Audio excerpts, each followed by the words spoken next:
Yeah, hey everyone. This is Dwayne again with Good Works Auto and Dwayne's Diagnostics. And um, I actually am doing a update video to the last couple of videos I did doing the load test uh, with this Harbor Freight load tester and the meter. And I actually feel kind of stupid about this, but I gotta I gotta confess to it.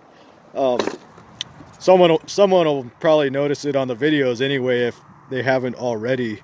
But I don't know how I didn't catch this. But when I was doing the load test on the car and on the truck, and I was using this meter here, and usually when I would hit the load test function, the meter would be showing about 11.5 or 11.4 something, and I think it did the exact same thing on the truck.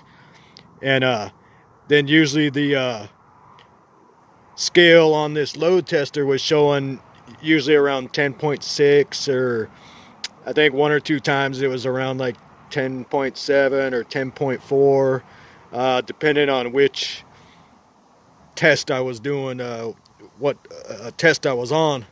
But after I just uploaded the last video I made on testing those batteries with this tester, and as I was watching the video after it had uploaded, I noticed that this meter would say like about 11.5, and then the tester would say maybe like 10.6, and somehow I never caught that or noticed that yesterday or today, or I don't know, it just didn't click in my brain that there was about almost a 1 volt difference at different times. There was 1 volt, or maybe even a little over a volt or less than a volt. But I think I was so obsessed with trying to get everything on video and like get all the meters in the shot and the amp clamps and stuff like that I was using yesterday, and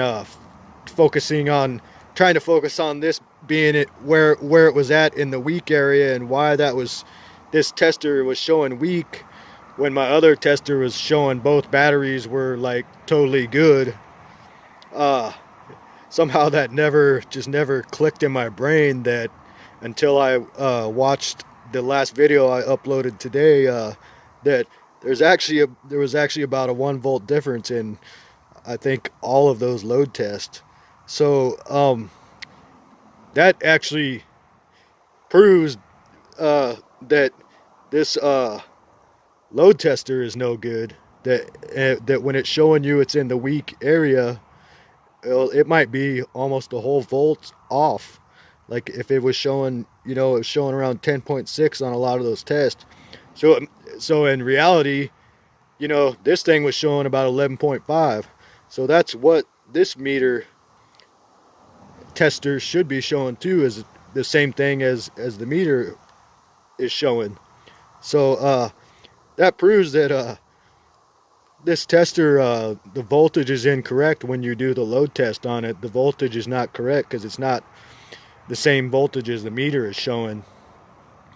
So when it is dropping down and into this weak area on this scale, that's totally inaccurate, because it probably in reality, it should be higher up in the 11 something, when it was showing about 11.5 on this meter, 11.5 and 11.4. So that's what it should be showing, somewhere around there on this scale too. And this meter is usually always like at least about 2/10 low. So if it was showing like 11.5, then it actually in reality might be closer to 11.7, depending if I used a different meter to test the voltage with. This meter always kind of tests about around 2/10 of a volt lower. So actually, if it was showing 11.5, it in reality it's probably about 11.7. So probably according to all that, then neither one of those batteries are weak. It's this thing is just not calibrated right or something. Doesn't give you a right reading. Once you hit the load test button, it's reading like almost a volt off. So I don't know if all of these Harbor Freight load testers are like that, but that's something to keep in mind. If any of you are using these kind of load testers, maybe compare them to what a meter actually says, because apparently this one is not accurate at all. So there's probably nothing wrong with that truck battery then, I'm thinking, but I'm still gonna test it and test the battery on my car, test them both while they're cranking, and catch it on a meter and on the scope, and with the amp clamp hooked up to the scope, just to see what they're doing and kind of show everybody, and kind of more practice for me using the scope. And I don't know, maybe somebody will learn something from it. But yeah, I feel kind of stupid because I didn't notice that yesterday, or it just didn't click in my brain. But yeah, there's almost a whole volt difference here. So this tester is just not accurate. It does pull 80 amps when it's doing the load test, but as far as the reading while it's doing the load test, that's totally inaccurate. So anyway, I just wanted to update everybody on that. So that'll be it for this one, and I'll eventually get around to